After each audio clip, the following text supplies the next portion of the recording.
Some people still claim that cancel culture doesn't exist, but they can safely be dismissed as irrational, especially in light of recent developments.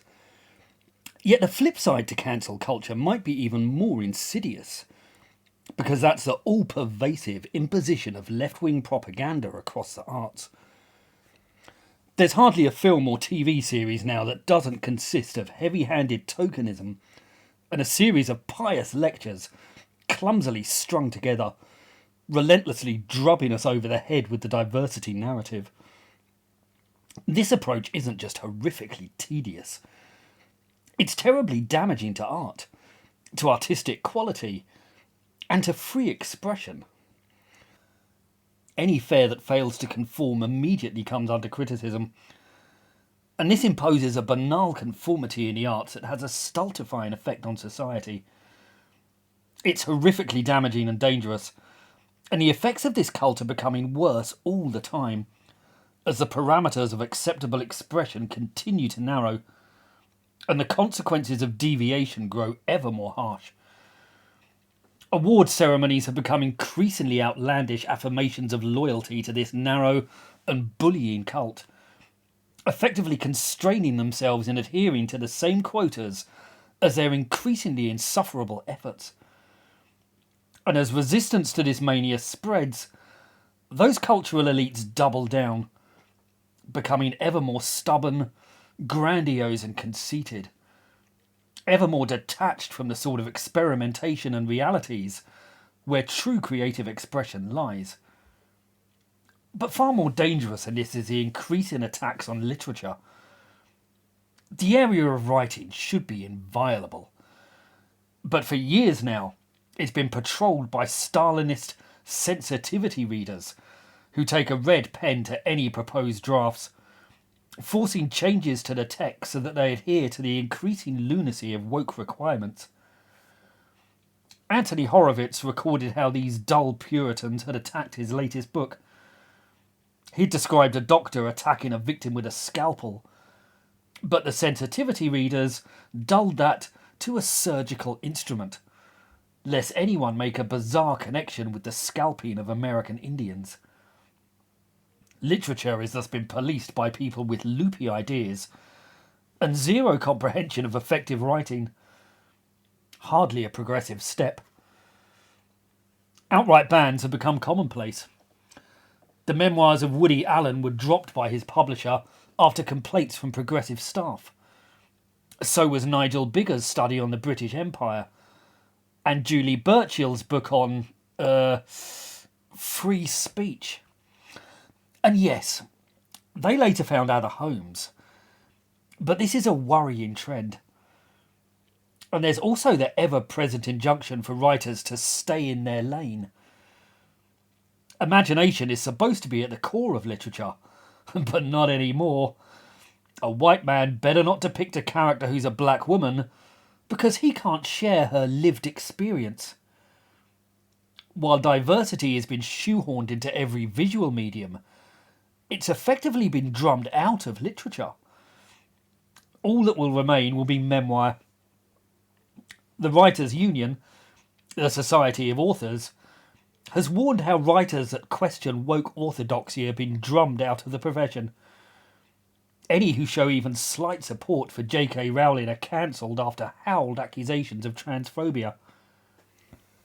Joanne Harris, the union president and author of Chocolat, has developed a reputation akin to Robespierre for her hunger to purge the politically unsuitable. When Gillian Phillips spoke up to defend Rowling, she was sacked by her publisher and now works as a lorry driver. Another children's book, The Blue Eye, was pulped by its publisher for not being sufficiently effusive about Islam. Apparently, showing children being slightly scared of grown-ups is now Islamophobic.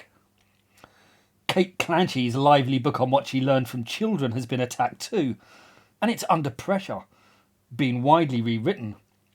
While John Boyne, who wrote The Boy in the Striped Pyjamas, has also been under pressure for failing to stay in his lane. Writers are feeling increasingly constrained by what they can say and what subjects they can approach. That's a disaster for creativity and for wider society.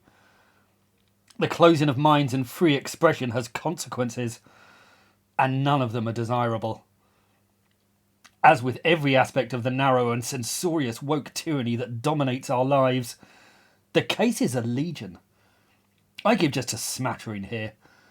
I may give more in other films. But even more alarming than the pressure brought to bear on contemporary writers is the truly Orwellian rewriting and cancellation of dead authors, those unable to defend themselves or their works. A number of Dr. Seuss books have been cancelled, never to see the light of day again, and Enid Blyton's books have been attacked by our puritanical censors, heavily rewritten to bring them into line with the diktats of our narcissistic commissars. And now, Roald Dahl, perhaps the most loved children's author of all, has suffered the same fate. His anarchic books have been loved for generations by children and adults alike. But now they are to be neutered, given an anodyne rewrite by bureaucratic busybodies. If you filled a sports arena with these bland identikit drones, you'd still have less creativity than Roald Dahl had in his left earlobe. But now, they feel qualified to rewrite one of the greatest scribes of the 20th century. It's simply monstrous arrogance. The only person who should decide what goes in a Roald Dahl book is Roald Dahl. This is quite simply a crime. It's sacrilege. So it was, of course, defended in The Guardian. Gabbyhinsliff, who wrote the article, even had the hubris to suggest that the main problem with Roald Dahl is the quality of the prose. Just when you thought that Guardian journalists had already tapped out in the levels of smug arrogance that the human race was capable of. Well, Gabby, you may sneer at Roald Dahl's prose, but his writing will be loved, revered and remembered long after you are dust and forgotten. So maybe wind your neck in a bit, love. This is a truly alarming development. I genuinely believe this period will be viewed by future generations as the Spanish Inquisition's index of books are viewed by ours, with Gabbyhinsliff, if she's remembered at all, regarded as a proto-Torquemada. Everything about this cult is toxic, and if their actions aren't bad enough, their ideology is even worse. If these people are determined to dominate all expression, it's incumbent on us to digest their values. And what have they been up to in just the last few days? Well, in Oxford, the councillors are introducing draconian, fascistic legislation to prevent their constituents from driving their own cars from their own homes. The people protested this appalling infringement of their civil liberties, and the ultra-woke Antifa turned up. But they were there to defend the fascistic overreach of the state and to bully and abuse those peacefully calling for liberty.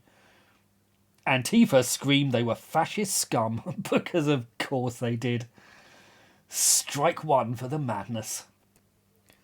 And then there's Shamima Begum, the ISIS terrorist who gloated about the Ariana Grande attack that left 22 children dead, sewed bombs into suicide vests, crowed about beheaded kafar, and acted as a guard at a rape camp. Of course, the left have all rushed to eulogise her, and not satisfied with their promotional push, the BBC have given her a second series, which they're plugging all over the place.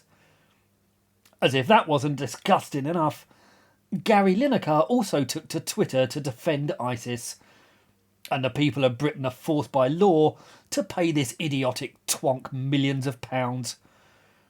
This nauseous ideology also informs the new AI technology, and the flagrant bias that saturates that, and our literary circles, was evident for all to see. When asked to gauge whether individuals had a positive or negative impact, it gave high marks to all the left-wing figures, and punishingly low marks to everyone right of centre. We've seen how deranged this mindset is, how divorced from reality in everyday concerns. how it spouts nothing but baffling idiocy, defending terrorism and state overreach, while imposing censorship and propaganda on us like a true totalitarian state. When we protest about the rape and murder of children, they tar us as far right, while they stick up for ISIS. And these are the people who'll decide what we're allowed to read. If you think the West isn't screwed, then you haven't been paying attention. There's an entire continent of evidence that this ideology utterly dominates all our tech industries, our culture, media, the arts, education, sport, and politics. And still it will get denied by the people who share their warped and narrow ideology. But their delusion has no impact on reality, and the damage they are doing is colossal, and perhaps irreparable. It will certainly see them consigned to infamy, and that day cannot come soon enough.